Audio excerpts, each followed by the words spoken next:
হৈছে আৰু এটা স্পট ডেড হৈছে। সি মানে কম্পিউটাৰ কাম কৰে, প্ৰেছ আছে তাৰ, প্ৰেছৰ বস্তু নিবলৈ আহিছিলে যোৰহাট, মাৰ্কেটিঙত আহিছিলে। আজি মাৰ্কেটিঙত আহি অৱস্থাত আমাৰ তাত ভোগদৈ দলঙৰ ওচৰত এই অৱস্থা কৰি দিলে। তাৰ এটা স্পট ডেড। ইমানকৈ পিটিব লাগে নেকি মানুহৰ? ইমান মানে কেনেকৈ বুজাব নোৱাৰা অৱস্থা এটা হৈছে। যিটো চিটুৱেশ্যন আজি আমি ককায়েক হিচাপে মই আজি উপলব্ধি কৰিছোঁ। আৰু নিজৰ ককাই ভাই হয়, মোৰ ভাইটি হয়। আছো ব্ৰহ্মপুত্ৰ আঞ্চলিক ছাত্ৰ সন্থাৰ ছেক্ৰেটাৰী। শিক্ষা সাংস্কৃতিক সম্পাদক আৰু ইটো আছে ছেক্ৰেটাৰী, এছিষ্টেণ্ট ছেক্ৰেটাৰী।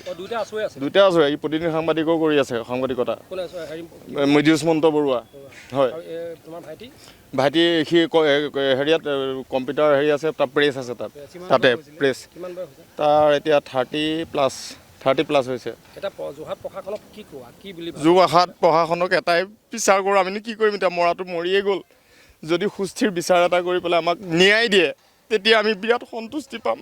যিকেইটা নৰপিশা আছে সেইকেইটাক মাৰি হত্যা কৰি সেইকেইটাক যাতে উচিত শিক্ষা দিয়ে, সেইটো কাৰণে আমি বিনম্ৰভাৱে প্ৰশাসনক অনুৰোধ জনাইছোঁ।